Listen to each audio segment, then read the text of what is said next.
आज की इस वीडियो में हम डिस्कस करेंगे कि अगर किसी फैमिली में कोई ऐसा फर्द है जो ड्रग एडिक्शन के प्रॉब्लम में है या साइकोलॉजिकल इश्यूज के साथ,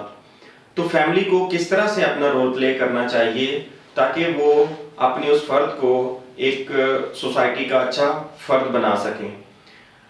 तो सबसे पहले जो फैमिली को करने की ज़रूरत होती है वो ये है कि वो रीहैब की सिलेक्शन, कि वो को किस तरह का रीहैब हो या किस तरह का हॉस्पिटल हो जहाँ पे वो अपने फ़र्द को, अपने उस फैमिली के उस मेंबर को ट्रीटमेंट के लिए भेजें और ट्रीटमेंट उसका अच्छा हो सके। तो फैमिली को चाहिए कि वो रीहैब को विज़िट करें और रीहैब में विज़िट करने के दौरान सबसे जो ज़रूरी चीज़ है वो ये है कि वहाँ की प्रोफेशनल टीम को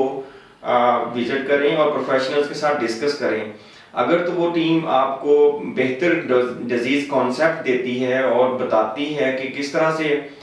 इस फर्द को इस बीमारी से निजात मिल सकती है, अगर वो बेहतर कोपिंग स्किल, बेहतर स्किल्स, बेहतर स्ट्रेटजीज आपको डिस्कस करने के दौरान अगर आपको समझ आती हैं तो अपने फ़र्द को वहाँ पे दाखिल करवाएं। और उसके बाद बाज़ बात ये होता है कि जो फैमिलीज़ हैं वो भूल जाती हैं, उनका ये ख्याल होता है कि जब अगर हमने अपने बच्चे को इस हॉस्पिटल में दाखिल करवा दिया है तो अब जो है वो हॉस्पिटल की जिम्मेदारी है कि वो, या उस रिहैब की जिम्मेदारी है कि वो हमारे फर्द को बिल्कुल जो है वो ठीक करके वापस हमारे साथ भिजवाएगी।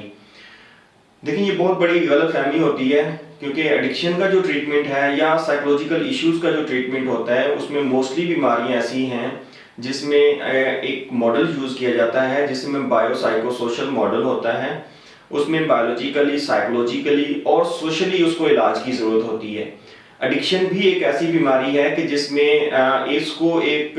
ऐसी बीमारी कहा जाता है कि इसके साथ साइकोलॉजिकल इश्यूज भी होते हैं, बायोलॉजिकल और सोशल प्रॉब्लम्स के साथ वो हमारे पास आता है। तो फैमिली को अपना रोल प्ले करना चाहिए क्योंकि रीहैब के अंदर एक कंट्रोल एनवायरनमेंट तो उसको मिल जाता है, उसको ड्रग फ्री एनवायरनमेंट मिलता है, वहाँ पे मेडिकेशन होती है, वहाँ पे उसकी क्लिनिकल साइकोलॉजिकल उसकी जो वर्क हो रहा होता है उसकी पर्सनैलिटी के लिए। लेकिन जो कमी आती है कि वो सोसाइटी की जो इन्वॉल्वमेंट है जिसमें स्पेशली फैमिली का रोल है। अमूमन होना तो ये चाहिए कि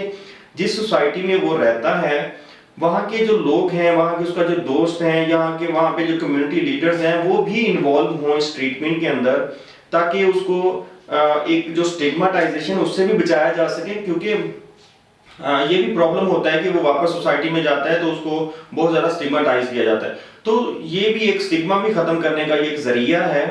कि वो सारे लोग जो हैं वो इन्वॉल्व हों इस ट्रीटमेंट में। लेकिन स्पेशली हमारे पास जो ट्रीटमेंट में हम देखते हैं कि फैमिली ही इन्वॉल्व होती है और फैमिली को चाहिए कि वो इन्वॉल्व हों और उसके प्रॉब्लम्स को डिस्कस करें कि जिन चीज़ों का वो डिफेंस कर रहा होता है कि जी मेरी लाइफ में ये हुआ, वो हुआ,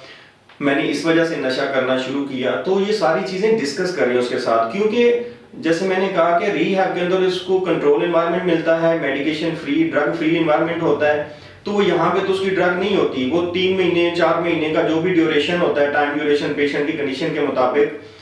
तो वो उस दौरान तो वो ड्रग फ्री रहता है। लेकिन जब वो सोसाइटी में जाता है, लेकिन उसकी जो सोसाइटी में जो उसके प्रॉब्लम्स थे वो एज इट इज वहीं के वहीं पड़े होते हैं। वो जब भी वापस जाएगा वहाँ के जो पेयर ग्रुप होता है उसका या सोसाइटी के जो और लोग हैं ऐसे हैं जो इस चीज़ के अंदर इन्वॉल्व होते हैं, तो वो बहुत ज़्यादा ऐसे फर्द के लिए ट्रिगरिंग फैक्टर्स होते हैं रीलैप्स के लिए। तो ज़रूरी ये बात है कि फैमिली को चाहिए कि वो अपना रोल प्ले करे और उन लोग ऐसे पेशेंट के साथ जब ड्यूरिंग ट्रीटमेंट अपने सेशंस करे और इन चीज़ों को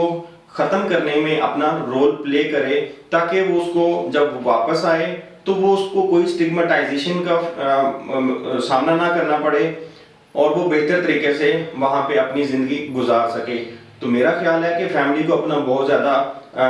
रोल प्ले करना चाहिए और हॉस्पिटल के ऊपर बिल्कुल ऐसा 100% रिलाई नहीं करना चाहिए कि इन्होंने ही हमारा पेशेंट ठीक करना है। अपना जो रोल है वो प्ले करें ताकि उसको बेहतर फर्द बनाया जा सके। Thank you very much.